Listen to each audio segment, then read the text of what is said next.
pay-per-view week in the WWE, but on top of that, because the pay-per-view matches are only restricted to 5, WWE found a way to make it that Raw was important this week with a match that essentially was pay-per-view caliber in the sense of the main event, and then obviously NXT with their big debut on the CW. So I guess we'll start by looking at quickly the main event of Monday Night Raw. And they're using, I felt this week, Raw the way that it should be being used. And believe me, I kind of I'm a fan of Raw being 2 hours and shows being 2 hours, and I can't wait for it to be 2 hours. But instead of giving us Braun Strowman and Bronson Reed in a match on the pay-per-view that just bogs down the time, and giving us nothing but promos on Raw, and then instead of making it a pre-show match, which essentially just gets thrown away, they gave us I guess you would say, they say in basketball, the 6th man. Well, this match, I think, is the 6th pay-per-view match. And I think WWE should keep doing this going forward, right? And I think we're going to maybe see this also on SmackDown as well, with the Tag Team Championships in a triple threat match on Friday night. So that's a good way to utilize. Keep these pay-per-views down to 5 matches, and then make the 6th and 7th matches of these pay-per-views just be the main events of the go-home shows. Yeah. So that way these go-home shows aren't throwaway shows, because how many times have you ever been like, Raw's coming to town? You're like, oh, it's right before a pay-per-view. Nothing good is going to happen. It's just going to be promos and it getting hyped for the actual matches that matter. But we saw this past week on Monday Night Raw, Bronson Reed and Braun Strowman, got a lot of B's there, in the main event of Monday Night Raw with the return of Seth Rollins in the mix. And essentially going off the air without Jim Ross and Jerry the King Lawler reminding you the pay-per-views this weekend, because Stone Cold Steve Austin is looking at The Rock cross-eyed, and what is this going to do on Saturday? But instead having nothing to do with the pay-per-view, right? Going off the air with Bronson Reed and Seth Rollins and all that, essentially you're like, what does any of this have to do with Finn Balor versus Damian Priest or anything happening on Saturday? Because none of these guys will even be there. But I thought it was great either way. So I'll ask you quickly, what did you make of the main event on Monday Night Raw and the crowd and everything around it? I think it was great. I think WWE should be doing this as like their new model going forward. The go home shows before a pay-per-view. I think this is a really good formula, and I hope that they do this and continue to do this. I mean, Bronson Reed and Braun Strowman, they tore the house down. They destroyed the ring. They literally tore the house down, so to speak. And it was a great match. There was a lot of great spots. There was a lot of great physicality. And, shout out to Braun Strowman, who reportedly in the match, I think he tore his groin is what's being reported out there. And he finished the match with a potential. I mean, as of recording, there's different reports out there, but it sounds like he might be out for a little bit. And he injured he tore his groin during the match. Is the word on the street. So kudos to his toughness on finishing the match. He did look a little injured, which makes sense because if the torn groin is what actually did happen, which again that's the reports out there. It's not 100% certain, but in any case, you could tell that he was laboring when he was trying to move around and run around and stuff. You could see it. He was having a hard time with his gait. So he was definitely nicked up, and both him and Bronson Reed, shout out to them for a hell of a match. Great way to finish up a really good Monday Night Raw. I thought the show was pretty good. I thought it was a good go home show before the upcoming pay-per-view this weekend. So very good. The main events of back-to-back Raws have been very good. Again, doesn't take away from the fact that I think the overall show should be shorter. We can get to the main events quicker. Kind of to show you a little bit about the fact that I wish we get to that main event quicker, and this is what I'm looking forward to. So the main event of Monday Night Raw this past week in my household, or at least where I was in a hotel room sleeping during the main event, but it woke me up. I put the sleep timer on.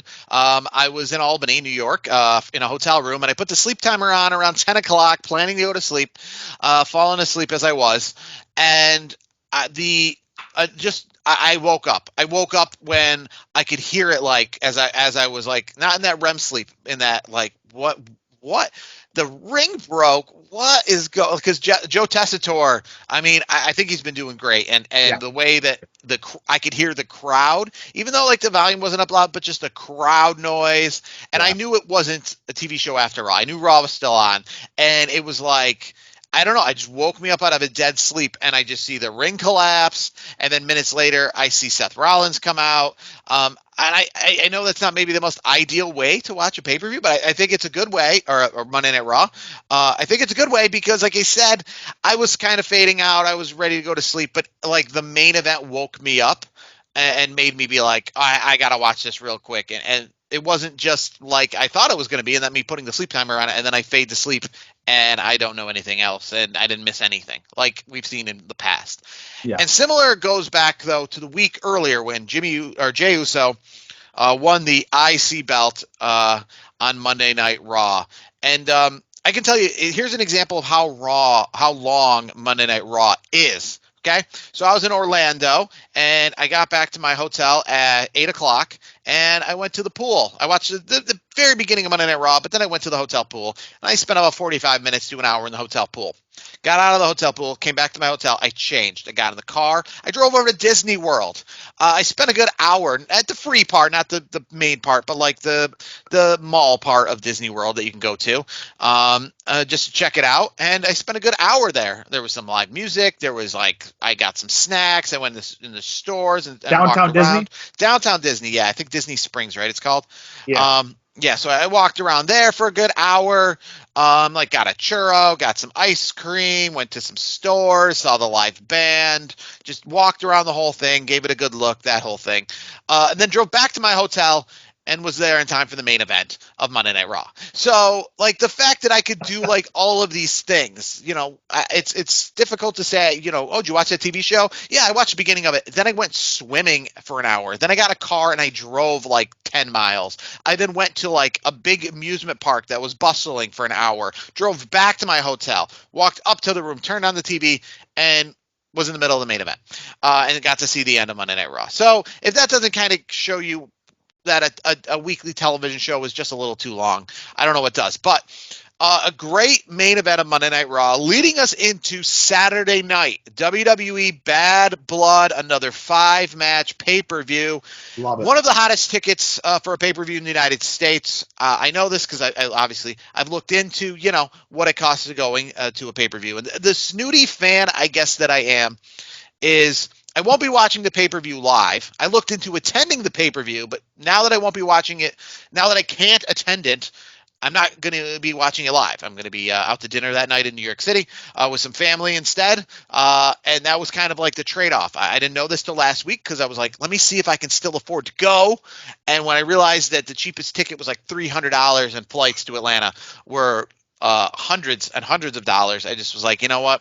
It's not in the cards to go to this. But yeah, the cheapest ticket right now to get in is $300. And we've said that a lot about these European shows, but not about the American shows, right? So for an American show to have that as the cheapest ticket is quite a big deal. And obviously the show's starting at 6 o'clock local time, which is a unique thing. 6 o'clock Eastern, right? Not a lot of pay-per-views start at 6 o'clock Eastern. It's probably one of the first to do that, and that's so it can kind of be done by the time UFC gets out on the way at 10 o'clock at night. And obviously with WWE and UFC being in the same company, they're more cognizant of that. My question quick to you is, we know that obviously these pay-per-views are working on Saturday nights, but with UFC on Saturday night this week, and that being such a big deal and having to move the start time, are you surprised they didn't just say, you know what, like the AEW model where it's Saturday sometimes, Sunday sometimes? Are you surprised they didn't just move it over to Sunday? I know we haven't had any Sunday pay-per-views other than WrestleMania for a while. But if in this case, I guess because of the UFC, instead of just moving the time. I think it's a smart move that they're doing the Saturdays, and I like the change. I like the change from a 6 p.m. to 9 p.m.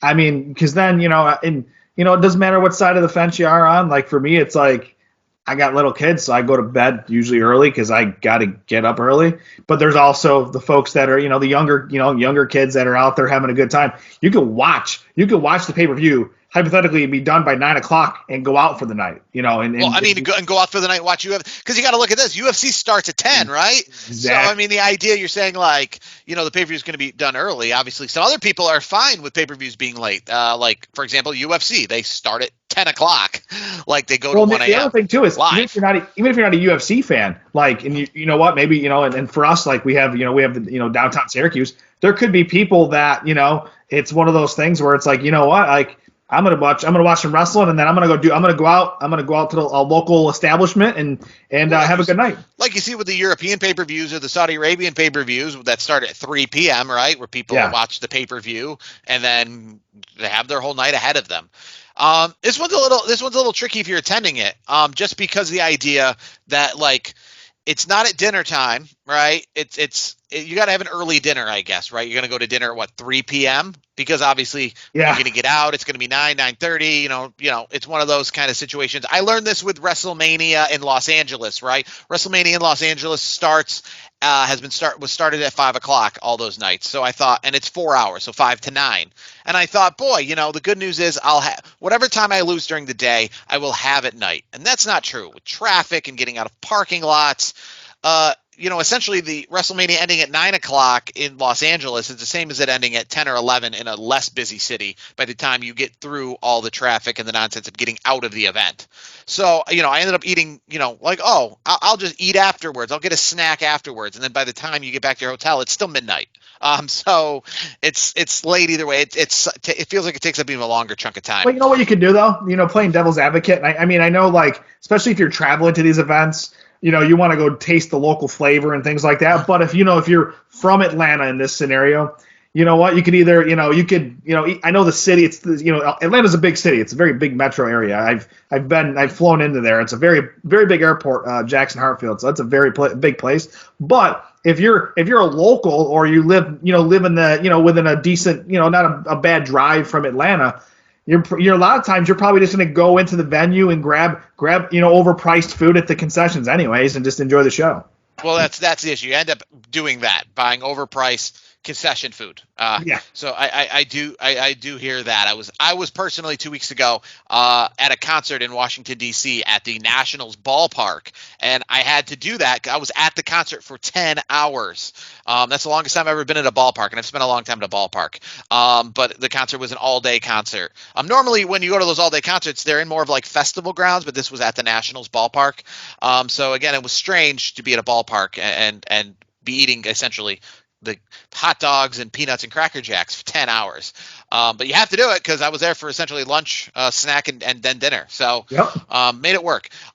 So Bad Blood, this is the fourth Bad Blood, and I kind of had to forget about that because the way that they're bringing this back, it's so synonymous with the first Bad Blood, the Shawn Michaels Undertaker Hell in a Cell match, the debut of Kane. But you forget that in the 2000s they snuck in two Raw exclusive brand pay-per-views called Bad Blood, where Triple H main evented against Kevin Nash in Hell in a Cell, probably one of the worst Hell in a Cells, and Shawn Michaels and Triple H main evented in the next one of the better Hell in a Cells that have happened, even though a lot of people say that it was one of those AEW style matches where it just was a long match with not a lot to show for it. But this is the fourth Bad Blood. Glad they brought back the pay-per-view. This is something we've been talking about since the origins of the podcast, right? And I hope they do it again someday with No Way Out in place of Elimination Chamber, in the sense of you can have a pay-per-view, and where CM Punk kind of put it perfectly. You look for the match. You have a match that needs a sell. Instead of what they were doing before, you had a sell that needs a match, right? You were just shoehorning a match into the Hell in a Cell instead of having the match that needs the Hell in a Cell, which is much, much better. And this is a better way to do it because, look, one, if this pay-per-view didn't have Hell in a Cell, I wasn't buying a ticket expecting it to have it, right? It's not advertised as Hell in a Cell. So if CM Punk and Drew McIntyre got hurt at the last minute and couldn't do with this match, you don't have to just throw something else in Hell in a Cell. We're not just like with Elimination Chamber, right? We know we're getting Elimination Chamber. You make that pay-per-view called No Way Out. All of a sudden, if Elimination Chamber doesn't fit this year, no big deal. If instead of Elimination Chamber, you want to put a cage match in there, That's fine. You want to put a shark cage match like we have here at Bad Blood? That's fine. The pay-per-view is called No Way Out. It's not called Hell in a Cell. If you take the Royal Rumble name off the Royal Rumble, you don't need to have a Royal Rumble added if it doesn't call for it, right? So I think when it comes to like a pay-per-view like this is great because Hell in a Cell has such a meaning, and it's not like the Royal Rumble. You know what I mean? We don't expect it. It comes at the most unexpected times. And obviously, with this feud between CM Punk and Drew McIntyre, it's been a little expected because we knew about Bad Blood on the horizon and such. But I like overall the idea that the pay-per-view itself is just a name, and then the matches for them similar to Bash at Berlin. We don't know what we're going to get, and if Hell in a Cell is called for, we'll get Hell in a Cell. But if it's not called for, we won't get Hell in a Cell. Hey, give me like a Judgment Day, you know? Yeah, those are great because of the fact that you can, like I said, Bad Blood, it's hyped because we know we're just going to get good matches. We're not going to get forced matches. And Hell in a Cell is going to be, from all accounts, the match that leads off this pay-per-view. CM Punk, Drew McIntyre, inside Hell in a Cell. Are you excited for this match? And more importantly, who's going to go over in this match? This is the final meeting between these two. Who do you see winning this feud? I think Drew finally wins it. I think it's time. It's time for. Obviously, it's going to be. As Adam Pearce has already said, this is the match to end all matches for them. Blah blah blah. That whole thing. Yeah, and I think it's going to be a great match. I think it could be. I think it's going to be one of the better Hell in a Cell matches we've seen in recent years. I would say, and I think Drew McIntyre is going to win. And maybe this is an unpopular take, and that's fine, but I do think on the horizon, not right away, but I think on the horizon, we're going to get CM Punk and Seth Rollins. But I do think Seth Rollins is going to do business with Bronson Reed, as we did see this past week. There's going to be some business there. But after Seth Rollins and Bronson Reed, that whole story, I don't want that to play out too fast because I'm looking forward to seeing how that goes. But once that plays out, I think the next thing up for Seth Rollins will be CM Punk. And I think CM Punk, for him, I don't think he's going to be there every single week. I think we've seen that. So I think after this match, I think he's going to be battered and beaten from the Hell in a Cell, and I think he might take a brief little break and do what they normally do with him because he's beaten and battered, and then come back, and then we'll see where he's at, and we'll see where things are with Seth and Bronson Reed because we don't know what's going to happen with Seth and Bronson Reed at this point. It could be just they could be doing something quickly for the next pay-per-view. We don't know at this point. We're going to wait and see. But I think Seth Rollins, Bronson Reed comes first. But Seth Rollins and CM Punk, that's happening sooner rather than later, like it or not. Are you looking forward to this one that I guess doesn't have the same hype as some of these other ones, but the Women's Championship between Nia Jax and Bayley? It's kind of a feud that's kind of gone under the radar with these bigger feuds going on. But do you think, we see a title change here? And are you looking forward to this match at all? I mean, it's I think it'll be a decent match. I think Nia's been putting in better work lately. I think her character is really, she's really embraced this heel persona very well on this latest run that she's had in WWE and as the champion. So I like where she's at. I like where Bayley's at right now. I think her character's in a good place. I think the whole thing with her and Naomi, I think that's interesting, and that's where it leads me to my answer. I think Nia Jax is going to win, and I have this weird feeling that Naomi is going to cost Bayley the championship because they may have shown on the surface that that was a great match for the number one contender for Nia, but to me, I feel like there's something going on behind the scenes a little bit where I think Naomi is going to cost Bayley the championship when Bayley looks like she's going to win. I think she helps Nia Jax retain her championship. Another match that a lot of people have been waiting for. We've been talking about it. You said at SummerSlam we weren't necessarily going to get it just yet, but we got it. It's here. It finally happened after months of wondering when and wondering how long I thought it was going to happen at WrestleMania. That's how long ago we can go back. But Finn Balor, Damian Priest, the Judgment Day 2.0 going one-on-one with Finn Balor Damian Priest of the Terror Twins, if you will, with Finn Balor of Judgment Day 2.0. This match is finally happening. We obviously, we saw Damian Priest team up with Rhea Ripley at the last pay-per-view against Liv Morgan and Dominic Mysterio. But this time, Damian Priest goes at it with Finn Balor. Do you think this is the end of this, or do we see maybe more of this down the line? And are you looking forward to this match?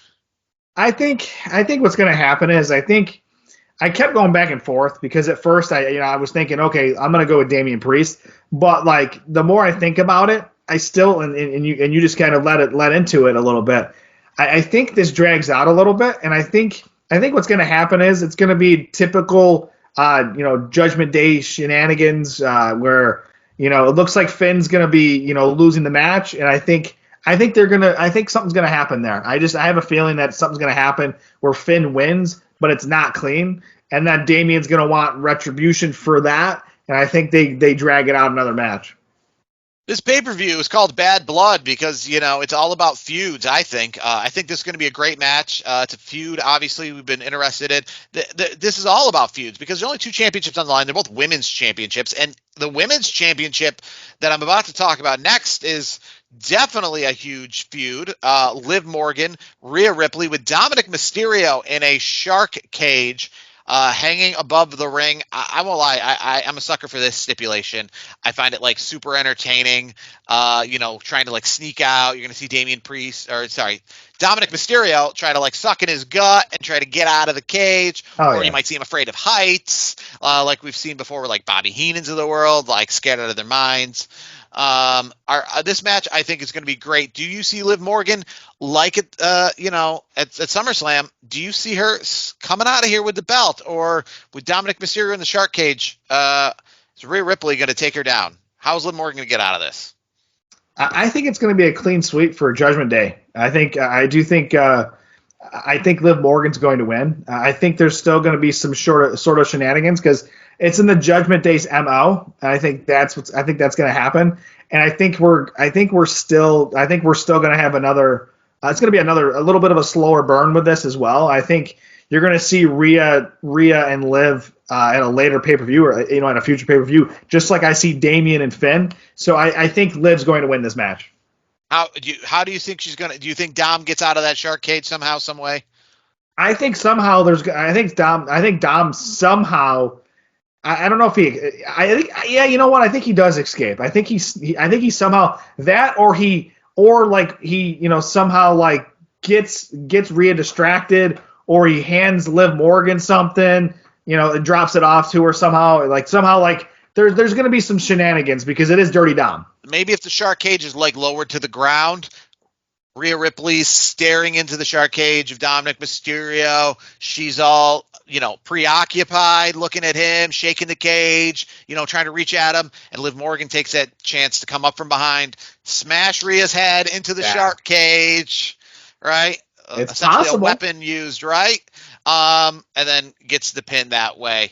The main event now. This is a good one. This is a big main event. This is something. We're gonna obviously see a big one at Survivor Series. I know, similar to this, but Cody Rhodes and a returning Roman Reigns teaming up to take on Solo Sikoa and Jacob Fatu. Cody Rhodes hinted that, quote unquote, the big man is going to make a return at Bad Blood. This is what is expected to be the main event of the entire pay-per-view. Who's the big man coming back at this pay-per-view? And do you see the big man coming back? What big implications do you see? Because Cody Rhodes is essentially also giving away that some big championship implications are going to, this is going to start setting the tone from now to WrestleMania. Honestly, it could be The Rock. You never know. That's if you're thinking someone big like that, it could be The Rock. Who else is bigger? He's figuratively and literally a big man, and he's one of the biggest attractions and stars in all of sports and entertainment. So if that's the implication, then it's The Rock. But if I had to place my bet on something I feel is more of a certainty, I would say it's going to be Big Jim Uso, so to speak. I think Jimmy Uso makes his return. So Big Jim, I think, returns. But I think what happens is I think Cody and Roman, I think they win this match. But I do think the numbers game eventually is going to catch up, and they're going to catch a beat down. and then I think Big Jim's music's gonna hit, and I think Jimmy Uso is going to be returning and helping out Roman and Cody in this situation. I know we know kayfabe's dead, but I will say that I hope you're right that Cody is signifying a person for their side of things. Because if he's saying that The Rock is going to return, right, which is on the other team, it's kind of like really giving things away. And it's really obviously, we know kayfabe is dead, but you don't have to bury it, if you will. Yeah. Because you're only supposed to, it'd be like on Monday Night Raw, when somebody says, or let's say back in the day when the Outsiders, right? They said we got a third man, right? They were talking about their own team. They know who's on their own team. They're not out there saying they've got a third man and we know who it is. So that'd be like giving away the surprise against them. So it'd be very difficult for Cody Rhodes and Roman Reigns to have this shocked look on their face when The Rock is coming out to essentially align with the Bloodline, when it was Cody Rhodes who said that, oh yeah, look out, he's coming out this week, you know what I mean? That kind of thing. So if he wants to give away, in tongue in cheek, who's on their side, that's fine, because that stays with storyline. Like, we've got a secret weapon. But he shouldn't be like, they've got a secret weapon, that kind of thing, because that's the whole point of the story. We're not supposed to know their secret weapon. So I really hope that it's Jimmy Uso. I'm looking forward to this pay-per-view. WWE showing another way that no championships really on the line here. We don't need them to be. Nothing is in Hell in a Cell that doesn't need to be, right? We don't need Damian Priest and Finn Balor in Hell in a Cell, or Nia Jax versus Bayley in Hell in a Cell, just because the pay-per-view is called Hell in a Cell and we have to have 2 or 3 matches be in there.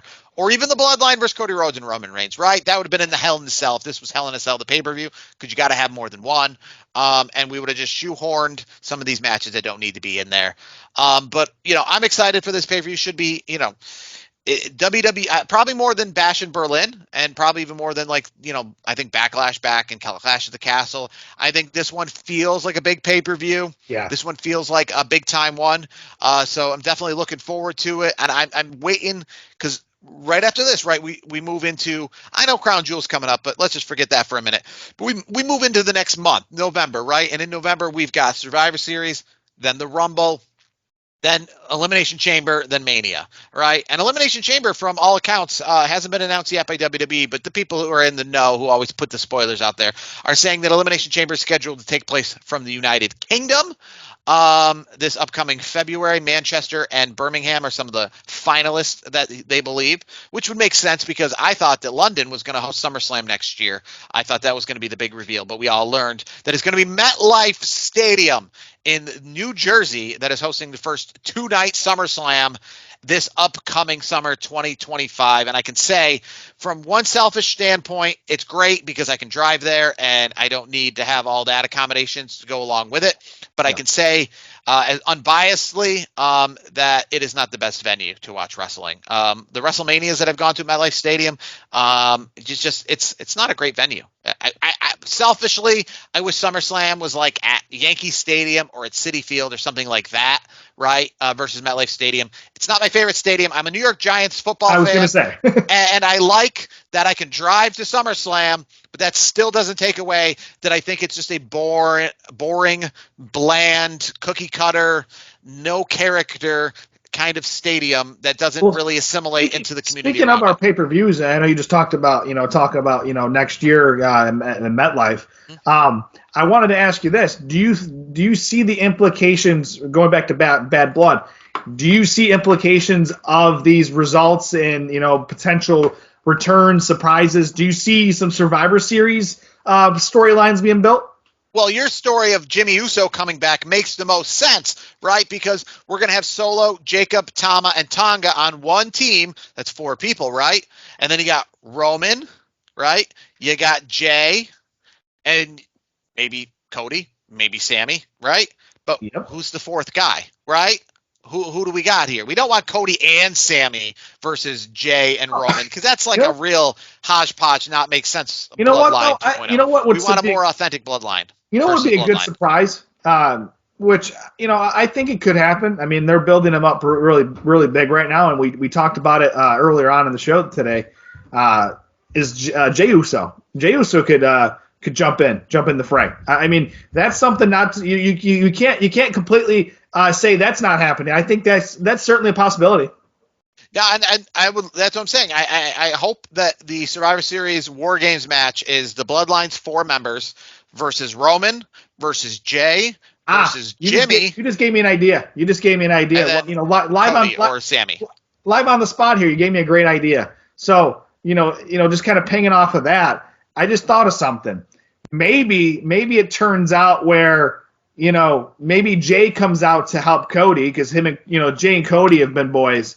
And then the numbers game, and they're getting their butts kicked and whatnot. Then Jimmy comes out, and maybe there's some sort of embrace between Jimmy and Jay Uso, where maybe there's a stare down and then there's a hug or something, where it's like they're then they're on the same page again, kind of a thing. So I'm curious to see how that plays out. I'll take it one step further because that's a lot for the pay-per-view. I know. I'll say that Jimmy comes out, right, and joins the Bloodline, maybe without that embrace. And then the storyline leading up to Survivor Series is essentially Jay and Jimmy trying to be how Cody and Roman are heading into this pay-per-view. Like, are we a team? Do we have each other's backs? That kind of thing. That kind of family turmoil where you got to be on the same page, but yet you got these two people that can't get along. We saw that like in the Judgment Day a little bit, right? Yeah. So I think that'd be better. I don't know if maybe Jimmy and Jay come out at Bad Blood, but I just think like on Monday Night Raw or SmackDown leading up to Survivor Series is wondering if they can coexist, right? And Roman Reigns having to be the essential father figure between them, as he kind of was during the Bloodline, and was like, hey, you guys need to knock it off. Are we going to be on the same page tonight? Or same, how Sami Zayn, remember Sami Zayn when he was a part of the Bloodline and the Usos and Sami, they would always have this, like, you better have our back tonight. And you're like, well, why wouldn't I have your back? And you're like, is he on the same side? Is he not? And then at the Survivor Series, we kind of had that embrace, right, where Sami did the right thing. So maybe have that kind of doubt going into Survivor Series where is it really 5-on-3 or is it 4-on-4? We're going to find out it's a Survivor Series if Jimmy and Jay can coincide. And maybe there comes a point where like Jay is down. He's being held down by the Bloodline members. Jimmy's got the chair. Is he going to do the right thing to save Jimmy or is he going to cost Jimmy? Similar to how we saw with Kevin Owens and Sami Zayn 2 years ago at that War Games Survivor Series. Is he on this team or is he on that team? I think that would be a good way to build up into this 4-on-4. So it's not just we're all on the team, but kind of some dissension within the teams as well.